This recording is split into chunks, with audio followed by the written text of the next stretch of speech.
From one of Australia's former leading homicide detectives, this is I Catch Killers with Gary Jubelin. The victim's girlfriend got up there, Ophelia. I remember thinking, okay, now she's got a good view, she's going to see it wasn't me.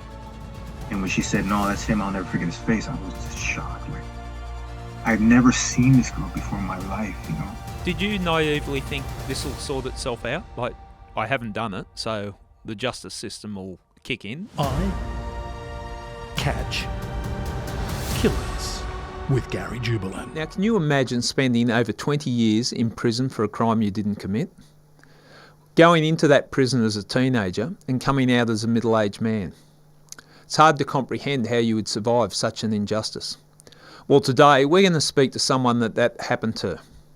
Today's guest is Evaristo Salas, a teenage boy of Mexican descent who was convicted and imprisoned for the murder of Jose Aurelio in the United States in 1995.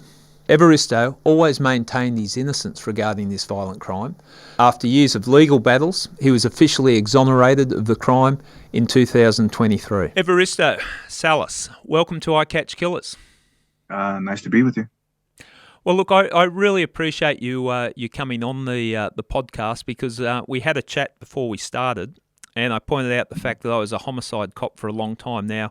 Of all people to have resentment, distrust, or whatever in regards to talking to a cop, so I appreciate you coming on. No, thank you for having me. I really appreciate it. Okay, well, I got to say up front, you got every right to be bitter and resentful. Like going into prison as a young fella, aged 16, 2 days into your 16th year, sentenced to 32 years and 9 months imprisonment, I think it was. And sentenced in as an adult, even though you're a kid at 16, and an adult prison. That's a pretty heavy situation to find yourself in. Yeah, it definitely was, you know. And at the age of 15, I couldn't really comprehend the magnitude of that situation, and even the time that they had given me was too big of a number for me to understand at that moment. And what's strange about that is my ignorance as a child.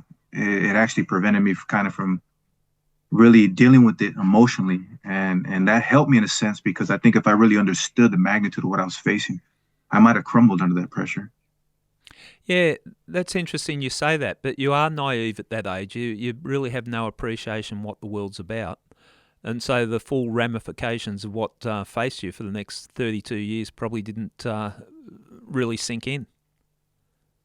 Yeah, the first 2 or 3 years, I kind of lived in that ignorance, you know, and I think that was a way that I protected myself. I think thinking about what took place and what happened to me in my life was too big for me, not only to understand, but to deal with at that moment. I didn't have really the experience or the understanding of how to deal with that emotionally, mentally, and even physically.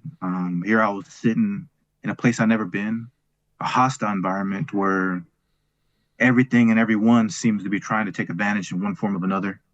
And I think that as a child, I dealt with it the best way I could, and that was ignorance. Yeah. The fact I sit here talking to you now, and I've heard you talk in other interviews and read a bit about you. The fact that you've escaped through that experience that you've gone through, and don't have a resentment and an anger, and maybe I'm wrong, but you to me, you come across as someone that, okay, well, that was a big setback in life of the huge dimensions, but you don't seem to carry a bitterness and a resentment. Is that where does that mindset come from? Well, it was a choice. I mean, it became a choice in prison because that resentment was there, and that was a second phase of what I had to go through. Once I began to understand, once I got older and matured mentally, I began to see what happened to me, what took place. And what came was anger and bitterness, anger with the system.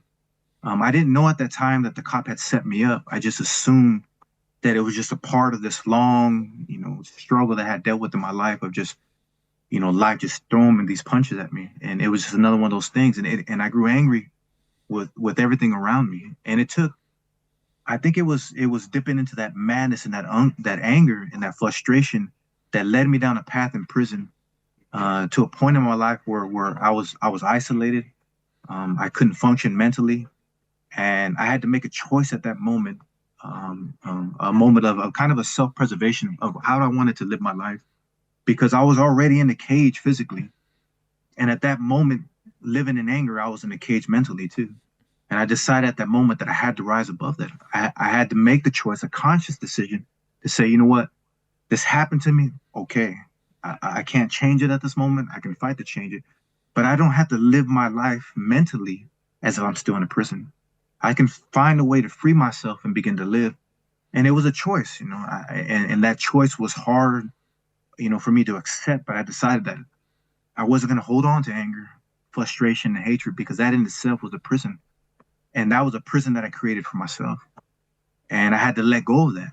And I had to look at the most horrible things in my life, not just the wrongful conviction, but everything prior to that.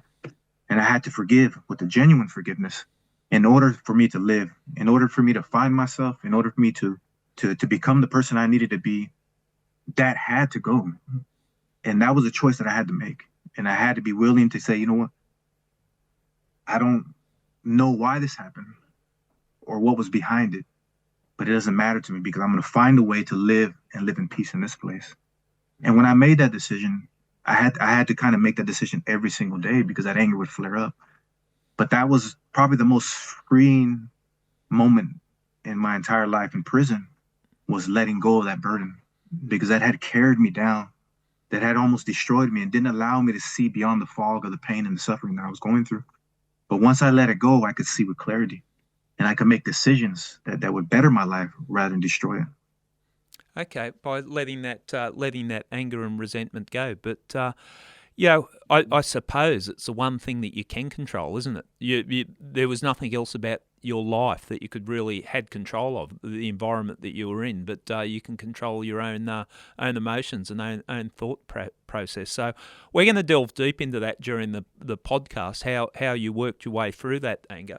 But let's find out a little bit about yourself, like where you grew up, what was your upbringing like, and tell us your story, basically. I was born and raised in Sunnyside, Washington. I lived my entire life there to the age of 15 until I was charged and wrongly convicted. The environment that I grew up in was pretty hostile. I grew up with a mother who was an alcoholic. My biological father was never in my life. I knew who he was, but he was a stranger to me. He lived in the same small town that I lived in. The town that I lived in was only about 10,000 people at the time. It's only about 16,000 now. So it's a small, conservative farming town. It was kind of probably about 50 or 60% Hispanic back when I was in the 90s. Now it's up to about 80 or 90% Hispanic. So the environment was starting with my parents, being with my mother, who was so chaotic and into drugs and alcohol. That was the beginning of the struggle of my life, because everything that she brought into her life, she brought into our life, and I had to accept it. She split with my stepfather, who raised me and who I believe is my real father. And I don't call him my stepfather, but I do that just for clarity. Yeah. And he raised me, and he was probably the only thing stable in my entire life. But he split with my mother when I was about 5 or 6. But their relationship was pretty chaotic, because my mother would leave and then come back drunk or on some kind of drugs. And so it was a constant feeling of insecurity. When they split, my mom had decided that she didn't want me no more for whatever reason. I came back from school one day, and I couldn't find anybody there. My sisters weren't there. I have one older sister, one younger sister, and one younger brother. At the time, I was 7 or 8. My younger brother, I think, had just been born, and nobody was there when I returned from home. And at first, I thought maybe they're in the back room, so I went to look around. I couldn't find anybody, and I began to panic. And I began to yell for my mom. I couldn't yell her name, and she didn't appear. And then I couldn't find her anywhere. And then once I kind of just gave up and started kind of sobbing in one of the rooms, thinking that maybe she had just left me. I mean, everything was still there, but I just couldn't make sense of the situation. And then my mom appeared out of nowhere and kind of just walked past me and kind of had this, like she didn't see me. So I felt this kind of this moment of happiness, like, oh, there's my mom. So I jump up and I kind of chase her down. And she turns around and looks at me, and she had this kind of weird look in her eyes, and it was kind of glossed over. And I had seen my mother, high and on drugs, and she didn't seem like she was on that, but there was something different about what she had in her eyes. And she looked at me and kind of in a stoic voice and with no emotion at all. She looks at me and she says, "You're a bad kid, and I don't want you anymore." And it was that direct and that cold. And I couldn't really process what she was saying. It didn't really make sense to me. And she kind of just turned and walked away. And I kind of sat there, kind of lost in my thoughts, thinking, not knowing, understanding what this really meant. And it felt like it just happened, 5, 10 minutes later, but it must have been 20 or 30 minutes later. The cops showed up at my house, the Sunnyside PD. It was 2 cops, and they came into the house, and I didn't really understand what they were doing there. But as they approached me, my mom kind of spoke to him, and then she kind of like looked back at me, and they kind of started walking towards me. I got this kind of gut-wrenching feeling like, oh, they were going to take me for some reason. And they were there. They were there to take me to foster care. My mom had given me up and didn't want me anymore. And they literally took me out of the house kicking and screaming. I was begging my mother at that point, please don't let them take me. I was crying. But like I said, she had that kind of indifference look in her eyes. And they pulled me out. I was screaming and crying. They were trying to control me. They handcuffed me, but the cuffs were too big and they were just slipping off my hands. And so they threw me in the back of the cop car, kind of rough handled me a little bit, tried to tie me in with the seatbelt, and ended up getting the cuffs on me in some kind of weird way, and then just took me to the police station. I still couldn't really figure out where I was going, what was happening. And then they said to me, I wouldn't tell them my name. My mother had told them most things, but I just kind of was crying and kind of inconsolable. And then they took me in the back of the cop car and were transporting me to Yakima County, which is the city of Yakima, which is about 45 miles away. Still didn't know where I was going. We got halfway there. They turned around, and at that moment, I felt like, oh, okay, maybe my mom had a change of mind, and I felt kind of a sense of hope. And when they brought me back, they took me to my stepdad lived in Sunnyside. He must have got word. I don't know how he found out. Yeah. But he had heard that my mother had CPS or the Child Protective Service had taken me.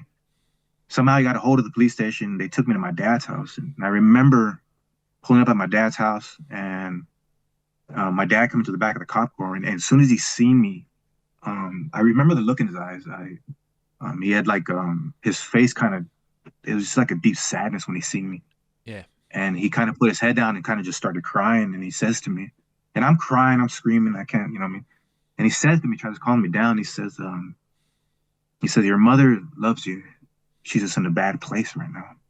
And I didn't really understand. I didn't understand that until I got a little bit older, what that meant.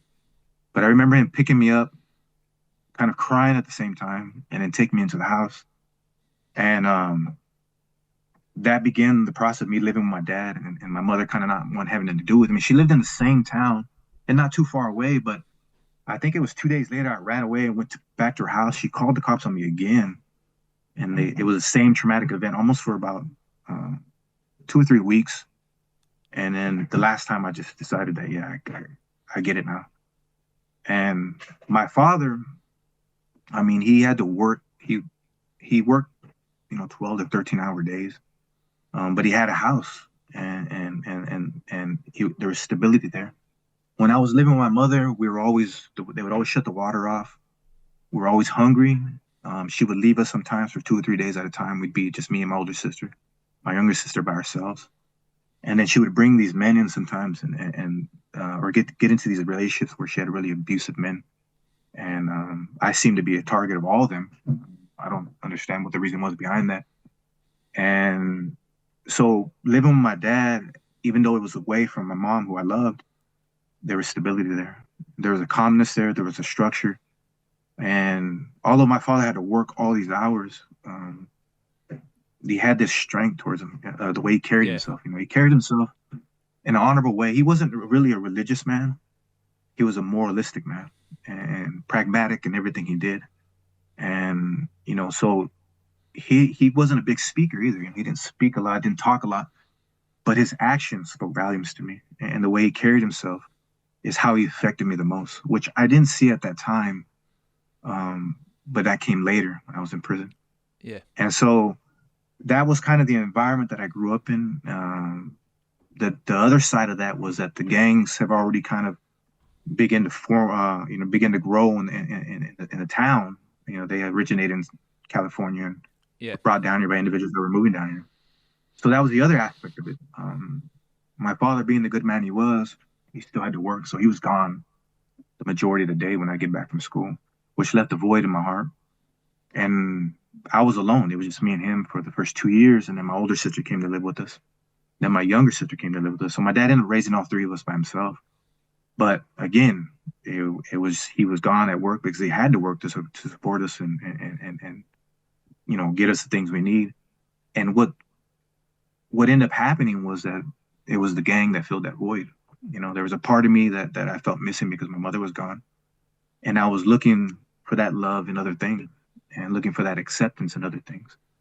And the individuals in my neighborhood is where I found it at, because they were going through similar things in their own household. And it was the tragedy and the trauma of that moment that caused us to band together. And when I look back at that moment, it wasn't so much that we decided, oh, we're going to be this gang or that kind of stuff. It was the trauma of our lives and the understanding that we had with each other that formed the bond that ended up, morphing into the gang and all that kind of stuff. The way you describe that, it's understandable at that age. And yeah, I just want to say to you, what a tough start in life. But you're lucky that you had your father there, or stepfather there, to show you some values.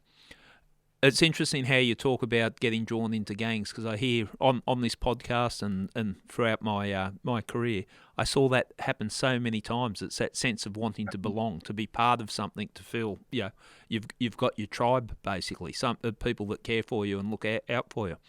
So what sort of stuff did you get into when you found your way in the gangs, and what age were you at this time? I was about 11 when I started kind of hanging around with them. I didn't really get onto it until I was like 12. But the stuff that we did was very juvenile in the beginning. It was basically just walking around, protecting each other, fighting with our rivals here and there, which was strange about it because the town is so small that we went to school with all these kids and they were friends prior. Yeah. And so it wasn't really serious in the beginning. We would fight, and the fights weren't really that bad, oh, he got me, this and that kind of stuff. And as I got to about the age of 13, then it started getting serious. Then people started shooting at us, and the gang I was part of was very small, and it was in opposition of all the other gangs in the entire town. And so there was about 2 streets that we didn't control, but that's where we kind of lived at. That was our neighborhood. And so in any direction I went, I would get chased or jumped or shot at. And that's just the way it was. And it was people that I knew, that I grew up with. Our parents knew each other. That's how small it was, But now we hated each other because of these gangs that brought this in. And then it was just a weird kind of mixture of us dealing with each other and fighting with each other for no apparent reason. We were too young to kind of challenge that kind of mindset or where it came from. All we knew is once it started that we hated this guy, but he jumped me this time, or I don't like him because, he hit me this time, or he shot at me this time.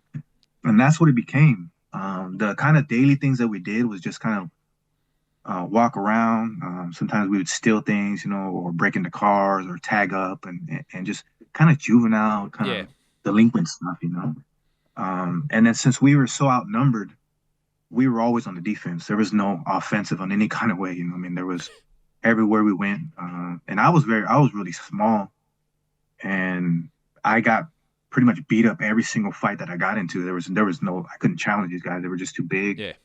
And it would always seem that I don't know if it was because I would accept it. I'd fight them, even though I didn't want to. And I would just take the beating. But it always seemed like they wanted to fight with me. And maybe because I was the smallest out of all of them, and then me with my, in Spanish called my machismo, you think you're, tough. Well, I'm not going to back down. And then I would just get you were too just beat up. Too stupid. Yeah, exactly. Yeah.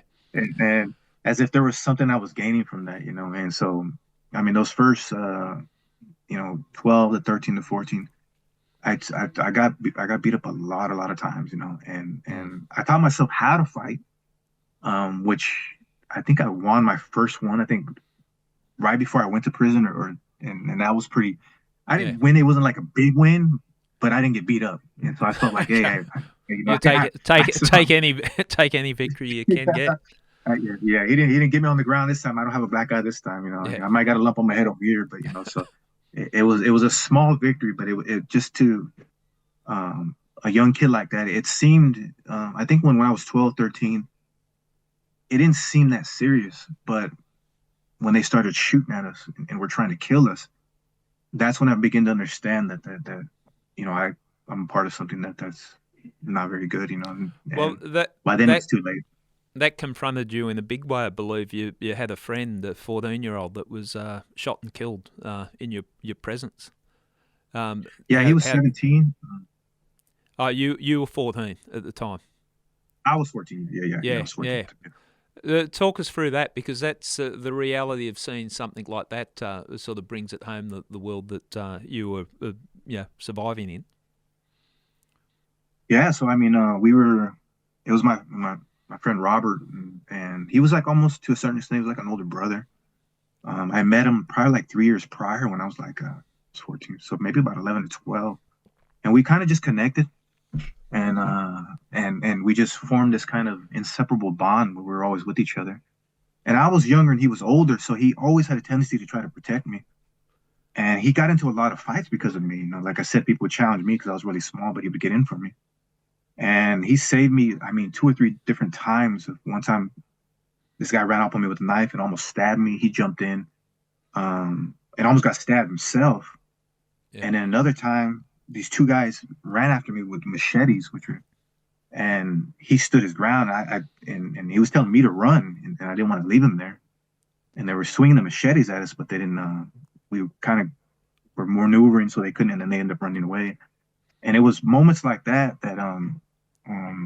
really kind of solidified our bond together, and I felt really close to him. And like I said, it was another one of those things where there was something missing in my life and his life, and that caused us both to kind of bond towards each other, and one day we just went out, and I went to his house, and there was a few other friends with us, and we went to go walk around. I think I think we were looking for some weed or something like that. I wanted to smoke some weed or something like that, and he was at home, and he didn't actually want to come with us, and I was like, well, hey, if we can't find this, we'll just go buy some burritos or something, and that's what sold me. He was like, oh, I'll take some burritos then. So we didn't find none, so we went to the store it was right by his house, and I had went inside the store, and a car of rivals had put up as a four-corner intersection right there, and they end up kind of rushing the car or fighting right there or something, and then I heard a shot, and then I walk out, and I see the car peel out, and I run up to the corner. My friend's laying on the ground making a weird noise, rolling on his back, and you can't see anything. It's not like in the movies where there was a bullet hole. We couldn't see anything. There was no blood or nothing.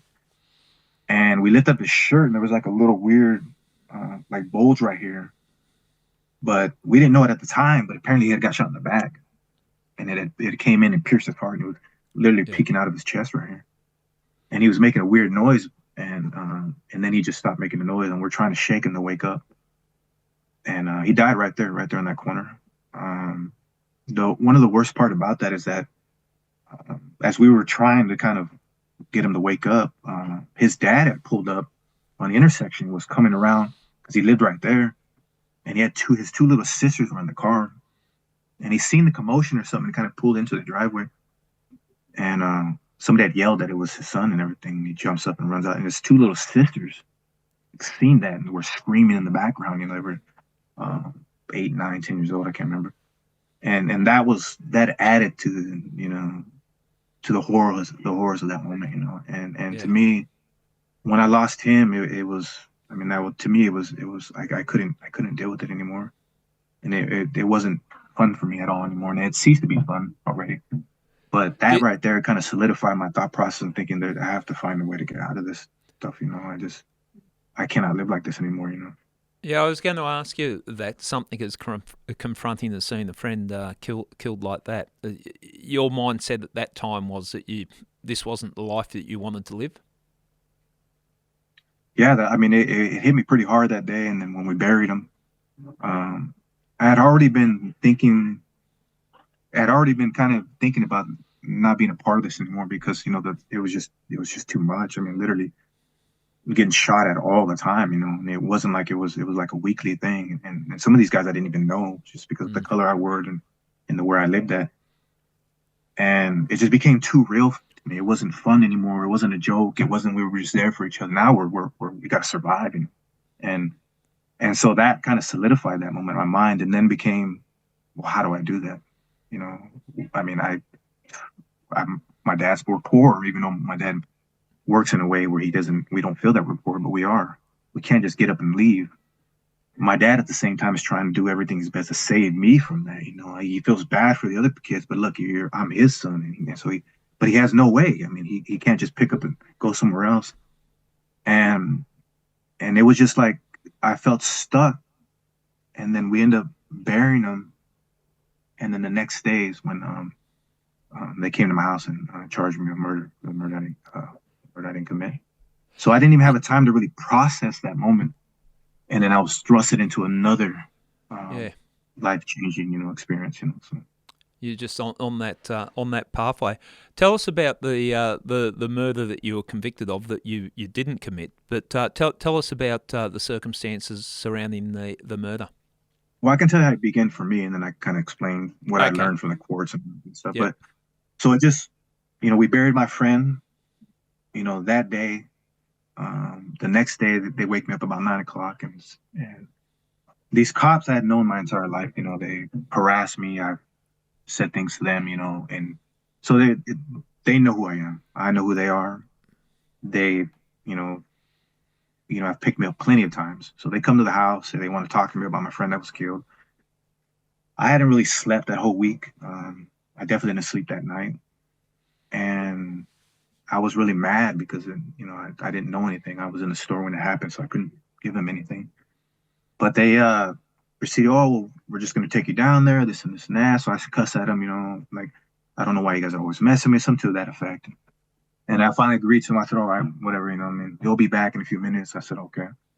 So I remember walking out of my house and I see 2 cop cars. And like I said, it became so routine for them to pick me up that I was used to the process. Sometimes they would cut me up, sometimes they wouldn't, sometimes they would, take me to the police station, sometimes they wouldn't. But I seen 2 cop cars and I looked at it and it seemed weird to me. And I was like, 2 cop cars? Why do they got 2 cop cars? But then I just brushed it off and went in the cop car and went to the police station. As soon as I got there, they sat me down, which was Rivard and Trevino.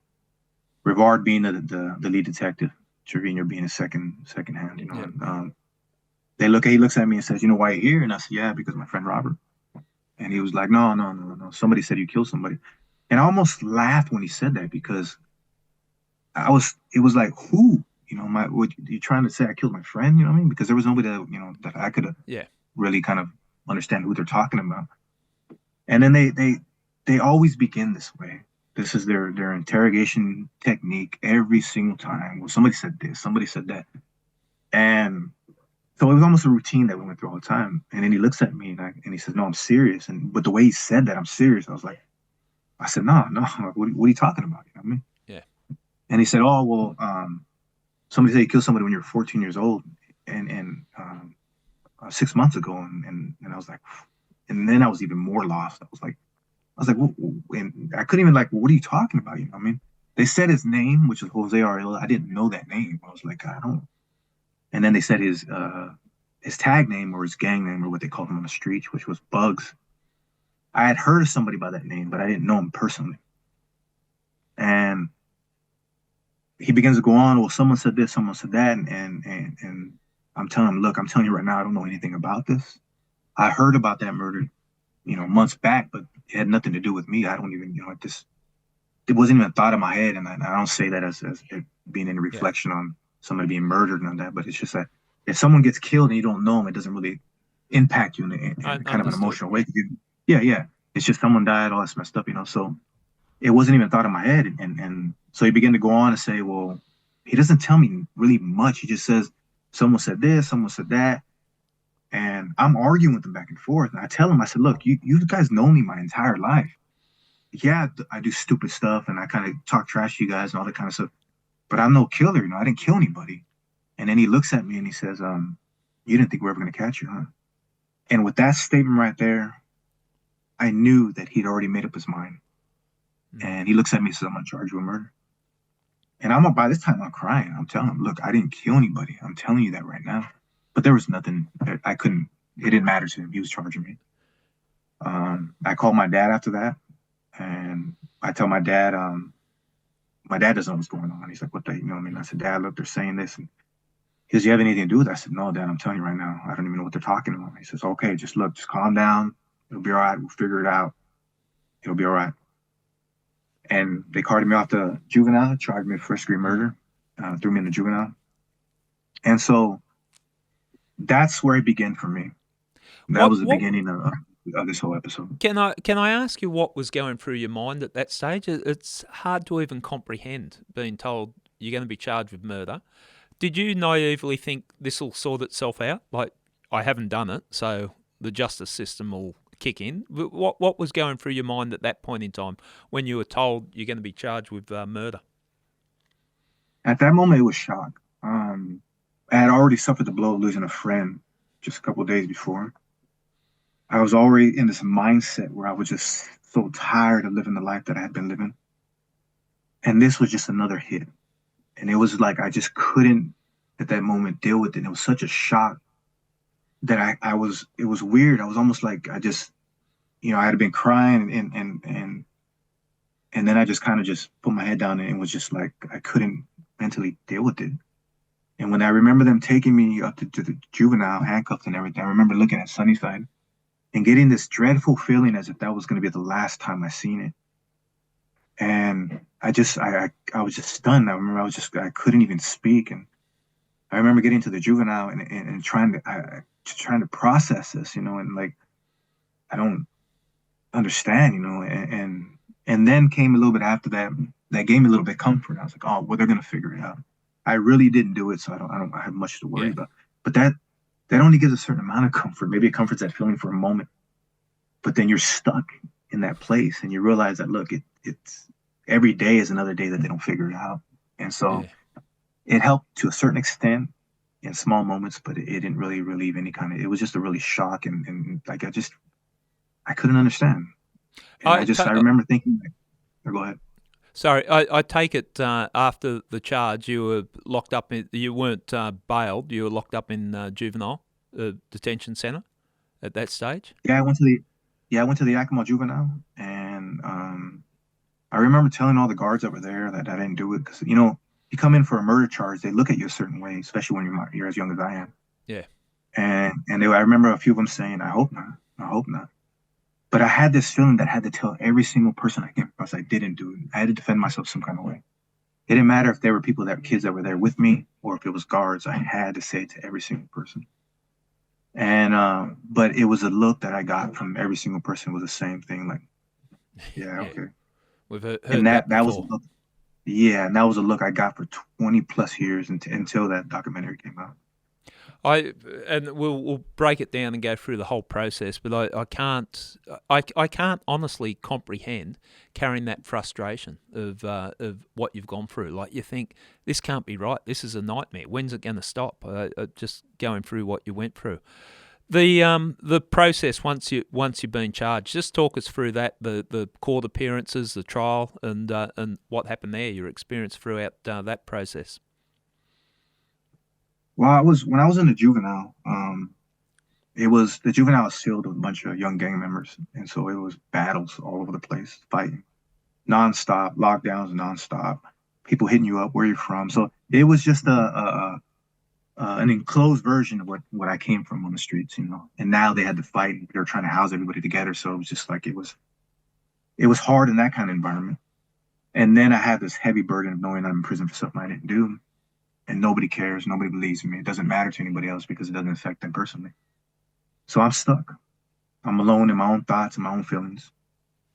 And then going to these hearings where they're reading out these charges and the consequence of those charges just would add, to the anxiety I've already had, and there's a part of me that felt like screaming out, I didn't do it.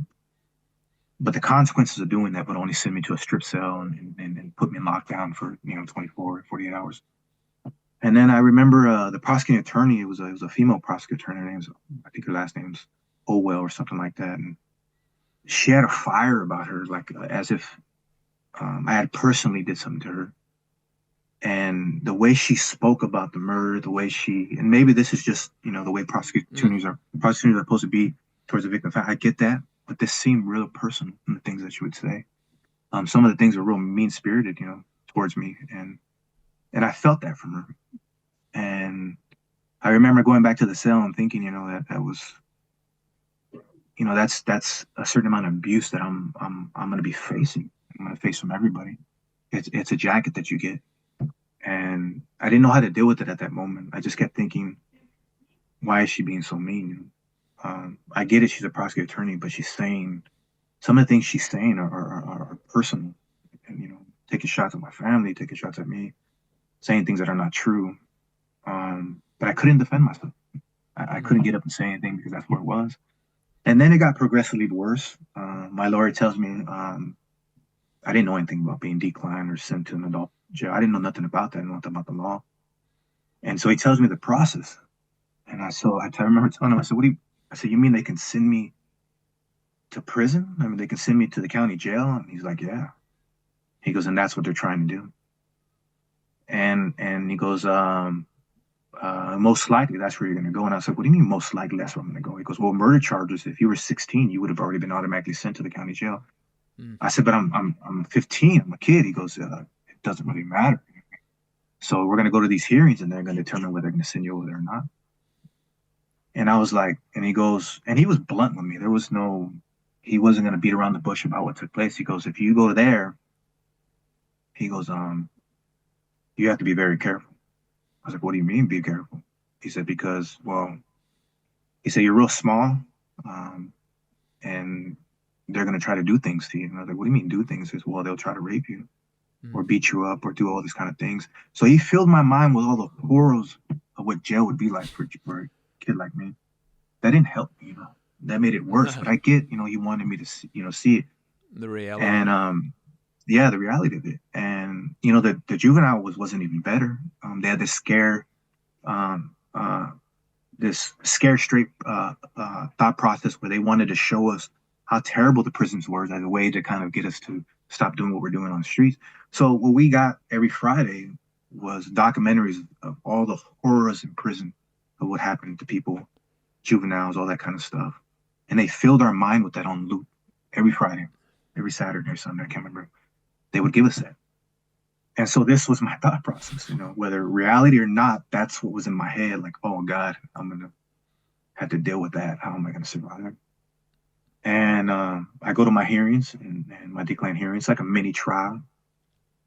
And everything I ever did bad in my life, every fight I got into, the fact that I was a gang member, every incident I had with the cops, every issue I had in school, every single thing I ever did was brought up in there. And they're not, when you look at them, they're not big things, but when you combine them all together, they can really paint a picture of the path that a person is going.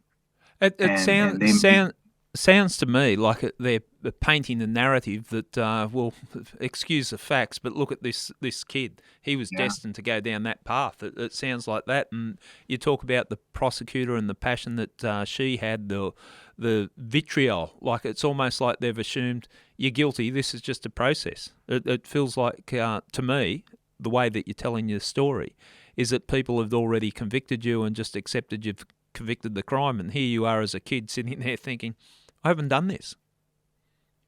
Yeah, and that's and like I said, I've always been, to a certain extent, I'm an introvert to a certain extent. I lived alone with my dad. I don't like the center of attention.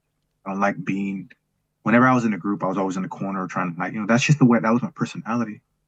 And here I am, the center of attention, and the anxiety that I had at that moment, not knowing what was going to happen, the prospect of going to this jail, which bad things were probably going to happen to me that I probably couldn't control. And here I had to sit in the court, and this prosecuting attorney just would lay into me. And at the moment when I was a kid, I didn't think about, I'm arguing in school, but I get in a fight with this kid, maybe they'll bring it up later on in my life. I never thought about those moments.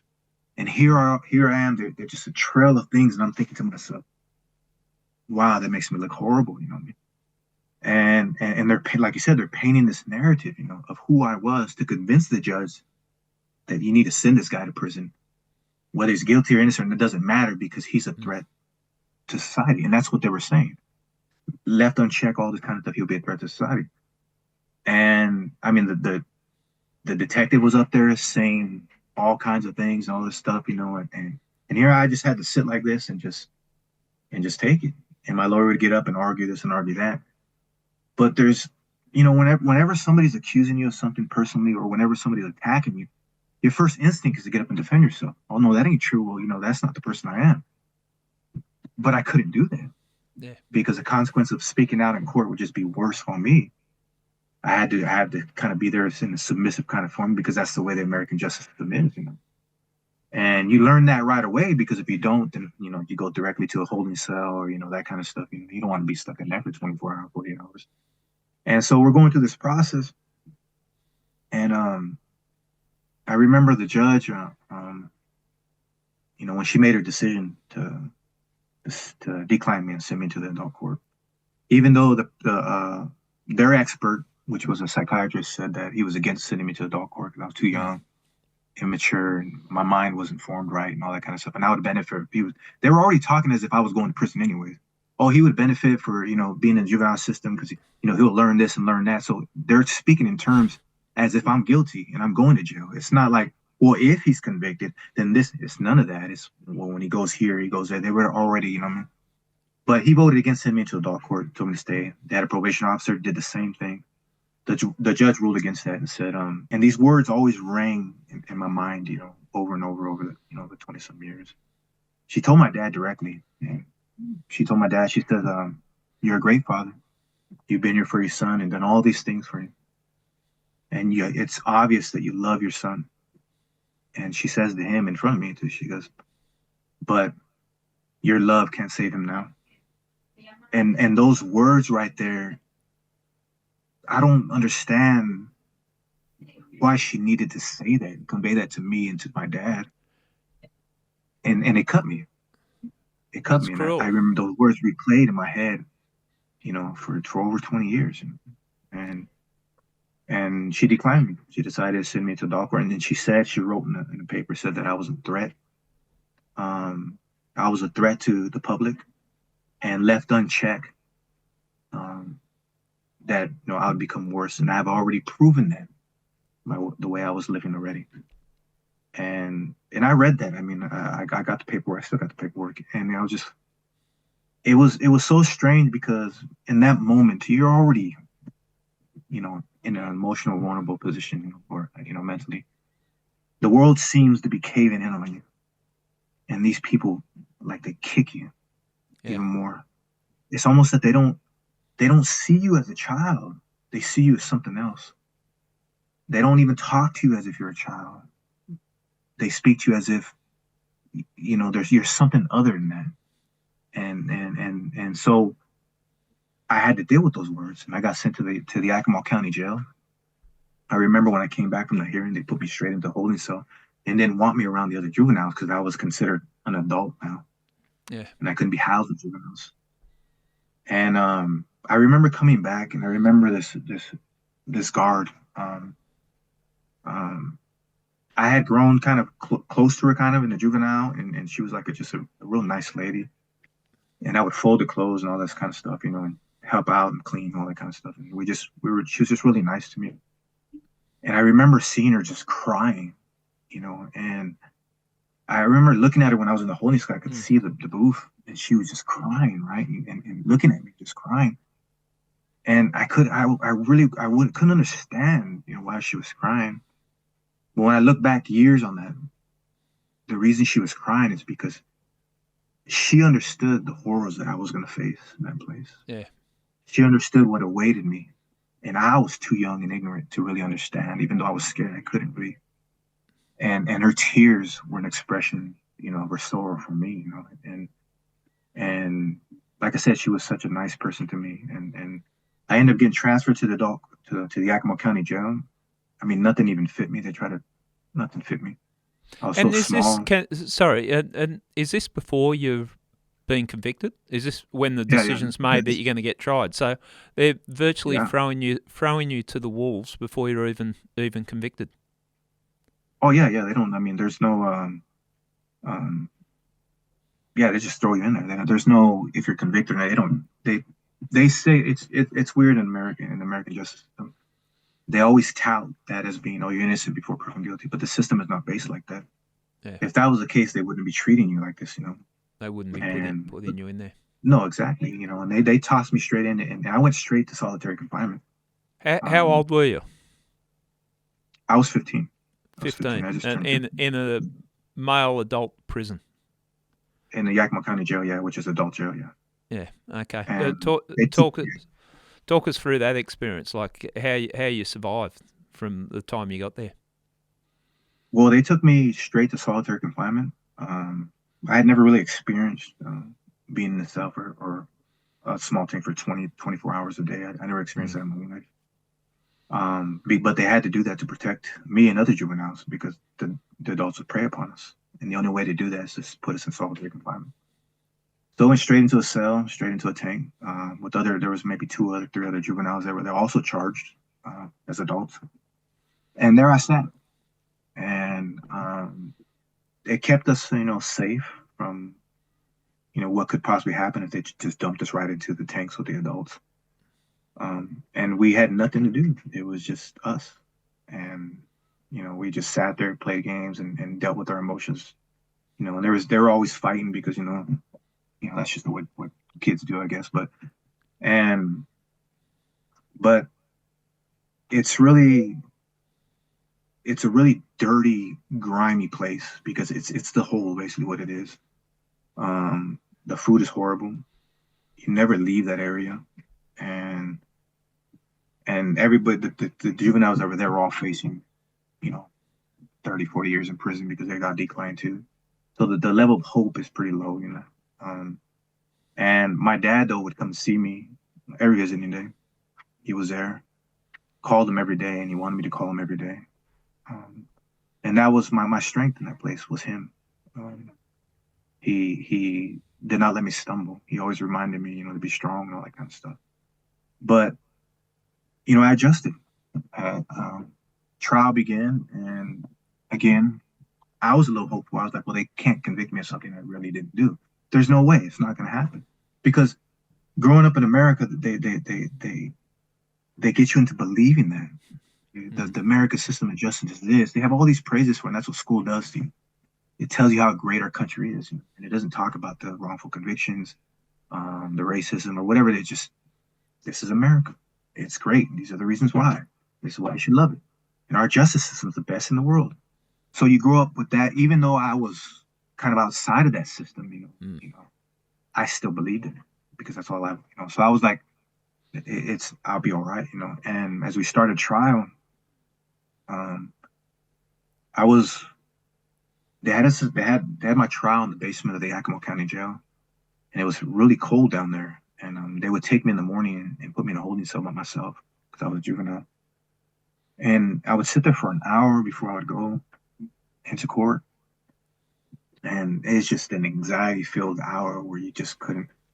I didn't know what to think. I didn't really understand what was going on. I couldn't really comprehend the words they were saying.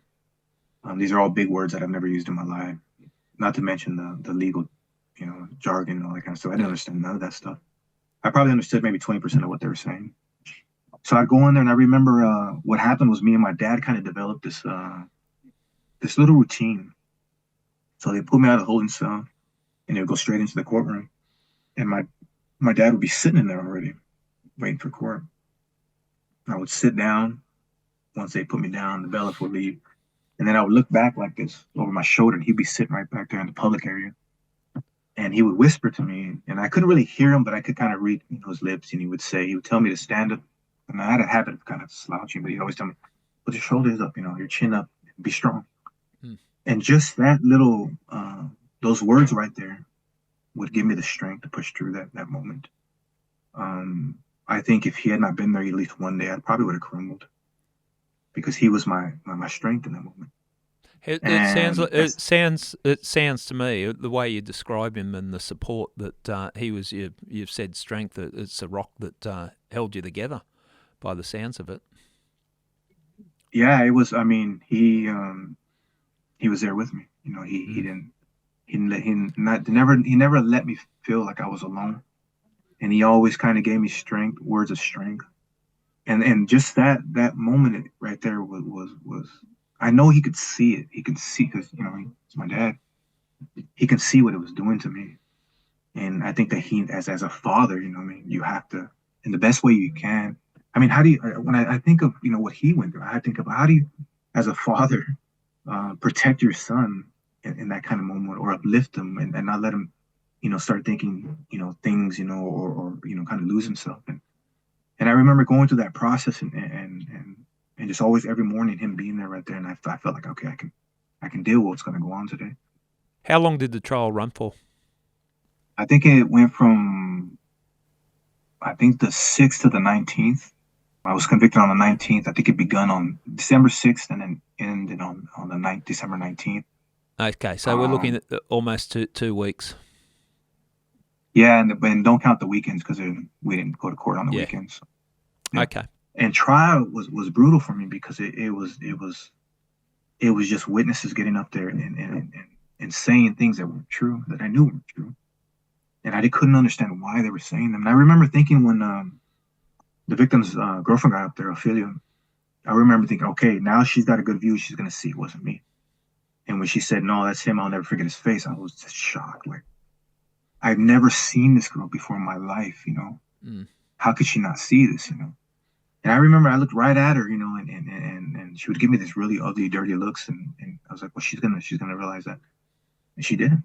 You know, she said, that's him, I'll never forget his face. And then for the informant to get up there and you know, said that I have said this, and which I knew never happened. It never happened. I remember going back to the cell and just thinking that I was living in some kind of bizarre world, that you know, it was like some kind of nightmare that I just didn't wake up from, because nothing seemed to be going right. It all seemed to be pointing in one direction. I didn't want to think about what that direction was. And I remember I was having bad dreams, and my dad had come to see me, and this was right before they had been convicted. And I think we were waiting for the jury they were deliberating, I think, or something. And I remember telling my dad I have bad dreams, that, you know, that I was convicted. And he told me, no, don't say that. Don't talk like that. It's all right. Believe me, they're gonna see it. It's all right. You didn't do it. Just focus on that, okay? And I was scared. I told my dad, I think I was crying. I was telling him, I said, no, he said, no, he wouldn't hear it. Said, no, don't talk like that. So I remember going in there, and I remember the jury coming in. They had made a decision, and my lawyer looks at me and says, it's really bad. It's really bad. And I said, what do you mean it's bad? He goes, the jury's not looking at you. I said, what do you mean they're not looking at me? And I looked up, and they all wouldn't stare at me. When I looked up, like, they just went like this. Yeah. And I really didn't understand what that meant. But I remember looking at him. He said, it doesn't look good. And then I had to stand up, and they read it. And, you know, guilty of first degree murder. And I remember thinking at that moment, like, there was a feeling that just, it's almost like when you almost, like, where you almost slip and fall something, or like when you're driving and you almost hit someone, you're like, oh, it's that kind of just rush of feeling, and everything kind of just falls out of you. And I just sat there, and I remember thinking, of course, you know, because my mind had already put it in my head, look, you've already suffered all this in your life. What's another blow? Of course, you know, it went to that. It went to like, yeah, okay, yeah, of course this is going to happen. It was like every single freaking thing. Yeah. Yeah. But it was a shock. And I remember hearing my sister screaming in the background loud. It was my sisters, and I even looked back, and I kind of just was a little bit shocked. And then this is the strange thing about, you know, I don't know if they do it in every courtroom, but 7 or 8 of the biggest guards I've ever seen in my life, at least over 6 feet, at least that's what they seem like, come up and just rush to me, turn around and handcuff me. I'm already in the jail. I don't understand, but it was a show. That's what they were doing. Yeah. It was part of this little terrible theater that was going on, and they wanted to show. I guess I was tiny. I was 5 foot and Just like making 110 pounds. making a statement. You're ours now, and this is Yeah, how we're going to treat you. Yeah. yeah, and they towered over me, and it was like, it was just, I looked like it was just horrible. So they kind of roughed me out and take me out. I'm thinking in my head, boy, does it make sense? And they take me all the way to their there's they're called rubber rooms, or they're like panic rooms or something like that. They don't have nothing but a hole in there in the ground. I said, why are you guys taking me here? They said, you're gonna be here until you calm down. I said, calm down, I'm not even doing nothing. And they just left me there. They left me there for about 8 hours in that room, and I just walked. And all I kept saying is, it didn't happen. It didn't happen. It didn't happen. Over and over and over and over until I fooled myself in believing it didn't happen. As in 8-9 hours. As in that it didn't happen. I wasn't just convicted of a murder I didn't do. Is that okay? The way you describe it, I can understand all these emotions going through your head, and up until that word guilty comes out, you'd be thinking, okay, this has been chaos, but just it'll be right. It'll be right. Justice will kick through, and people see it for what it is. The reaction from your father and all the way through, and your sister, I would imagine the type of person that you are, that would have weighed heavily on you as well. Seeing your family, the people that love you and support you, how it impacted on you as well. Well, that wasn't even the worst of it, because they kind of pushed me out of corporate really fast. So I just got a little tiny bit of it. And there wasn't visiting for 2 days. And I remember having to go back to cell, and that was just running through my mind. And I was, I was angry. I was angry with God. I was angry with everything. And I couldn't really, but I just kept saying it over and over. It didn't happen. It didn't happen. So my dad is able to come see me 2 days later. He couldn't see me. And I think they had me on some kind of blackout where I couldn't talk on the phone or something because of I can't remember, but that was the first time we were able to talk. So they called me to visit. I go to visit, and I walk into the, it's just a cell, and like there's a big window and everything, just typical with the phone. And I see my dad, and my dad is just crying. I had never seen him like that before. I mean, he can't even speak. He keeps saying, this is what he's saying. I've never seen my dad ever cry like that. Here was my dad has always been my rock. He has been my hero, my Superman. He's always been kind of this man of steel in my life. I think I've only seen him maybe cry me one other time, and that was when he seen me in the back of the cop car when my mother had given me up. I had never seen him cry after that. Yeah. Here he was, he couldn't even speak, and he kept saying, he said, no, mijo, and mijo means son in Spanish. So he's saying, no, son, no, and he can't even look at me. He can't even, and he just went on and 10, 15 minutes of it. And I remember at that moment thinking, I looked at him, and all the strength that he had given me in my entire life, all those moments that he had lifted me up and saved me, he needed me to be there for him. And at that moment,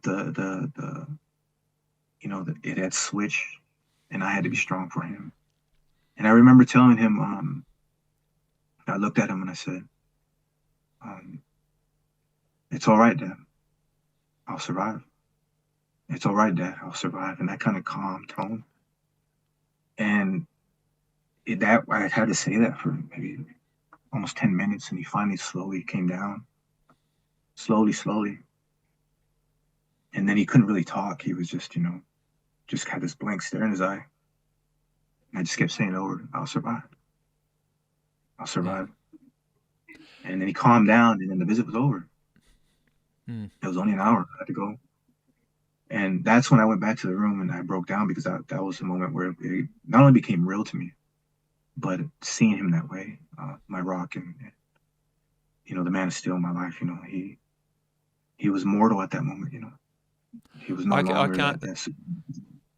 Yeah, I can't imagine, but it says a lot about your character, that you could see that you had to be the strength for your father in that situation. We might take a break now, and when we get back for part 2, we're going to talk about your time in prison, how you survived prison, and then we're going to dissect the case against you and the failings of the case. That I said to you up front, former homicide detective, I'm mortified by some of the things that went down in your trial, and that slipped through the system, and you had your life stolen away from you. It seems so unfair, but I don't know. You carry the trauma of it better than I could. So again, credit to you. Let's have a break, and when we come back, we'll delve into that part. Your time in jail, the case against you. We'll break that down, and then your fight for freedom and what you're doing with yourself now. Yeah, sounds good. Sounds good. Cheers.